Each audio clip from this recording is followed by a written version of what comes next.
Hello, my name is Christi Scarrow. Welcome to Messy Leadership, where we talk about the hard stuff in managing people. And today I'm very excited to welcome Lorrey Arial Bonilla, Executive Director at ECCDC, which is actually the Early Childhood Community Development Center. So happy to have you here, Lorrey.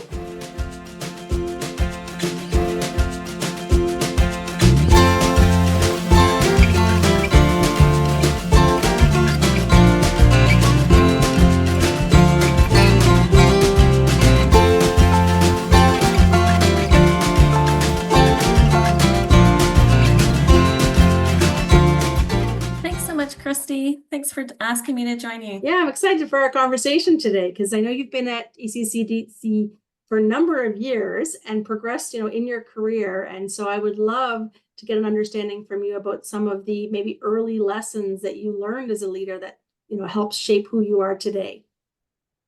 Very happy to have this conversation. I've been in the organization for 28 years and 9 years in the position of executive director. So lots of learning opportunities over the past almost 30 years. Amazing. So what's something, I know I can list off a million mistakes that I've made that have helped me go, okay, this is how I want to lead. What are some of the things that you have learned, either from mistakes or just simply from being in the trenches as you've moved through the organization? When I was thinking about lessons learned, I feel that there are 3 major key lessons that have continued from year to year and are always needing to be first and foremost on my mind in my work. The first one is relationships are key for me for organizational success, and I'll loop back a little bit later after. The second one would be the importance of networking and seeking support from peers and colleagues who are in like-minded roles or similar roles. And the last learning lesson that I think is really important would be working really hard every day to strengthen that work-life balance, not only for your team, but also for yourself in your position as well. So in thinking about relationships are key. So thinking about communications and having strong relationships with your board team, your staff team. It could be with funders and partners, and also working on those respectful, transparent, responsive relationships with our stakeholders.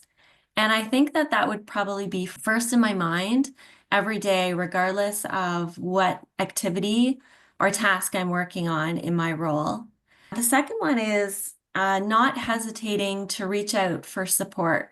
So I feel that sometimes it's intimidating to be looking out for assistance, but I believe that identifying those professional avenues where you can access support, tapping into advice, encouragement, it could be inspiration from a network outside of your agency, can not only help you gain different perspectives, but can significantly reduce the sense of isolation that some of our leadership positions present.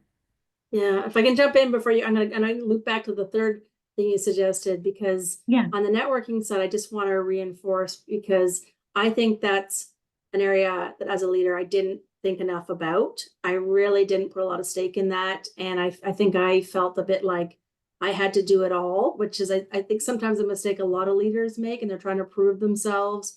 And even just networking and finding the time. When I was in my corporate role, like I really didn't make the time to do it. I do it much better now because I need to in my business, but I found myself all of a sudden going, wait a second, I have not built a great network because I didn't leverage that. I didn't, and I did miss out on advice from others as well. So I just wanted to, I think that's a great piece of advice that's often missed, is that idea of networking. And I think networking relationships really go hand in hand, as you said. They do, and I feel that those networks could be very different than the sector that you're in. So you could be tapping in to gain mentorship opportunities through a chamber of commerce, and the sector or the organization may not have a lot of similarity, but there's still commonalities in many of our senior leadership roles. So branching out to get, I think, varying perspectives, first of all, but also to gain an understanding that a lot of the issues and trends that we encounter in managing people is very similar from agency to agency, regardless of the work of the organization. What was your third thought, Lorrey? So the third one I feel is really, the first two are not able to be accomplished without this third one. And that is really thinking about your foundation of resiliency, time management. And so my third key lesson is really working hard to strengthen and have a greater work-life balance. So I know that there are ebbs and flows with my own accomplishment of this goal. But I think understanding that there's always work that could be accomplished in a day. So spending time to think about prioritizing what are the absolute givens in terms of deadlines for that day, what is most important to achieve, because often I know for myself, I am tempted to add in several hours to the end of a day just to accomplish one more thing, or for feeling like I was really effective in managing my time throughout the day. So to remind myself that could be a never-ending cycle of always working late, and realizing that not only is it important for ensuring that in these kinds of roles, folks aren't becoming burnt out or losing patience or maybe not being as resilient in making decisions. It's also important to model for our staff teams that we can be effective, we can be productive, and we can have a lot of success without compromising those important factors of our personal lives and time with family and friends. Yeah, I think that is a really good call out. And it's interesting because I think about, you're a very purpose-driven organization. When you're working for a charity, even more specifically, you tend to have passion towards what you're achieving. And almost that might actually have you feel like you have to put in more hours, or that you can't let people down, or that it could even be the point that you really enjoy it and put in the hours. But I think what I hear you saying is even like you still have to give yourself that time to rest, and that actually is going to propel you to be more productive. I think so. And speaking from working within a small charitable organization, we don't necessarily have the same kind of staffing that other organizations and businesses might have. So we don't have large staff teams, no HR department, we don't have a marketing department. So many of those functions that still need to be effective, even in smaller organizations, become part of the portfolio of one or two senior management staff. And I think it's sort of looking at the bigger picture of the prioritizing and just trying to work through things to the best of your ability when you might be limited with the number of staff who can take on additional tasks. Yeah, that's really easy to get caught in that, because again, you want to, so if like people that you work with, you like the work you do, you might be tempted, and your role is really lean and you're kind of picking up, you might be tempted to do all of that at a greater level and risk burnout, which is not going to be the end best goal, obviously. But you said looking at the bigger picture and stepping back. So that's really important for people to think about in their roles and how they're role modeling it, because that was a really great call out. Because sometimes I've had people, well, I'll send emails and I don't expect people to respond, but simply by indicating you're online, right, at that time, you're working late hours or whatever, it sort of signals that it's okay to do that. So I think that role modeling, reminding people and trying to do it yourself is helpful if you can do it, which I know sometimes is a challenge in itself.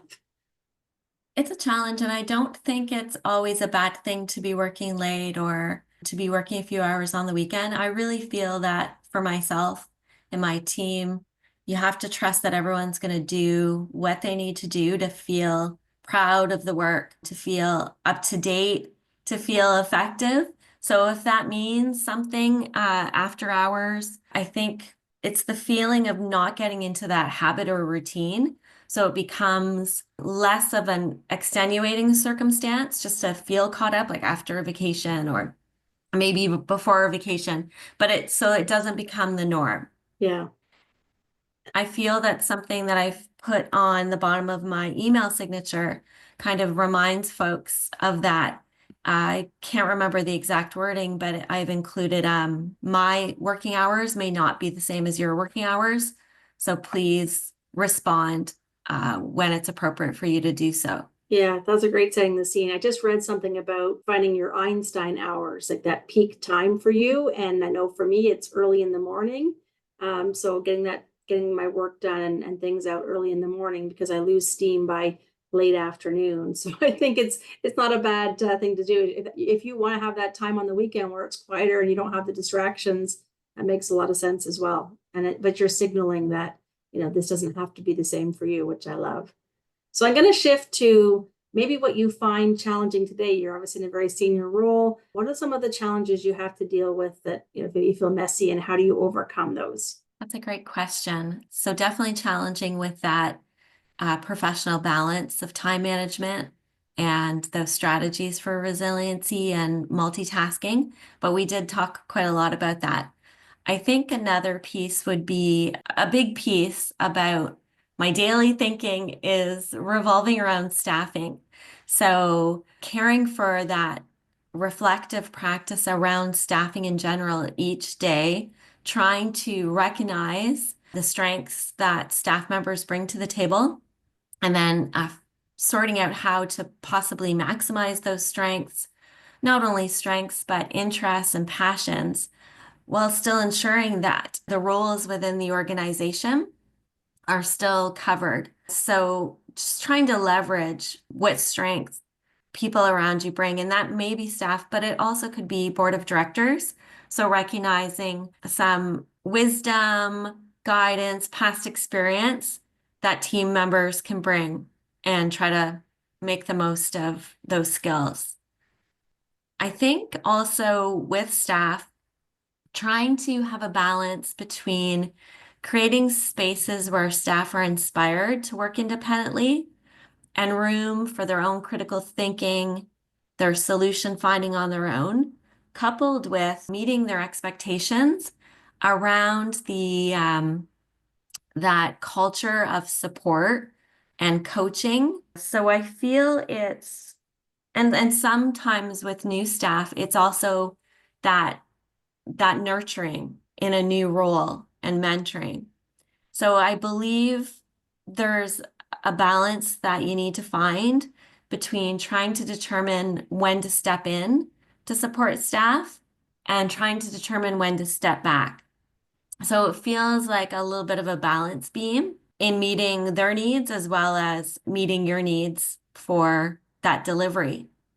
Yeah, from the number of things you just said, I know you're not alone in feeling as even a newer leader certainly struggles with, right? Is that I'm sure staffing is on the top of many people's minds, and that balance of keeping the right talent, keeping them engaged, and keeping them doing what you need them to do. So just a bit of a deeper question, because I'd love your perspective on, is there a trigger or something that you're observing in somebody to understand when do I need to step in and when do I, so what should managers maybe look for to know when they're not giving enough support or they're not giving enough direction or empowerment? Like, I think that is a massive challenge. Any thoughts? Yeah, I have always really believed in establishing regular, like goal setting meetings or check-in meetings so that that open dialogue it's part of the culture. It's not necessarily seen as an evaluation type of meeting or performance management, which I think would be more of a traditional model, but creating spaces for difficult conversations, creating opportunities for identifying training or support, and having these regular one-to-one opportunities with staff can facilitate keeping that open mind. Because I think it really boils down to listening and observing and kind of facilitating further dialogue about what staff need to be their best. So it could be they need tools, training, they may need more latitude to make decisions or more concentrated time. And I feel that considering how to hear their voice through, it could be verbal dialogue, it could be asking for written information through those goal setting meetings. We use a tool called Bamboo HR, which has a performance management kind of goal setting portal. So that can facilitate some really great conversations. And there's pieces that staff can plug in before these check-in meetings and questions I can be prompting. So I feel that could be one strategy. And also, regular meetings, whether it's lunch meeting or some other kind of opportunity for colleagues to get together. So not just the one-on-one with yourself, but also the chance for a larger staff team to network and share, what's going well, which we really want to hear, but also what are some of the barriers, trying to get help and try to sort out what some possible solutions could look like. Yeah.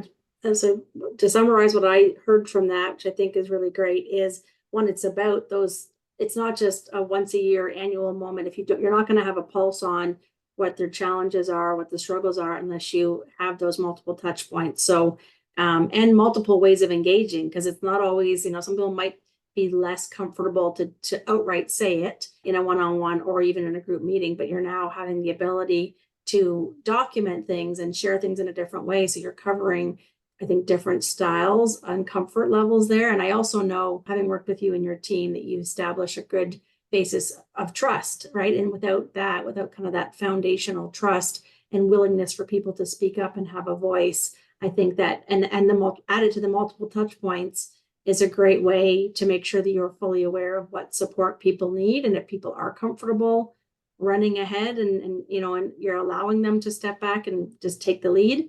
So that's I think those are great pieces of advice.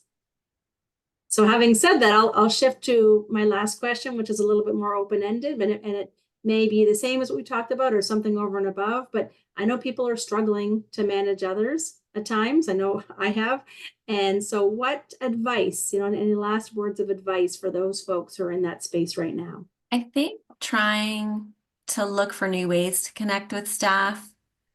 I think looking for opportunities to recognize and support.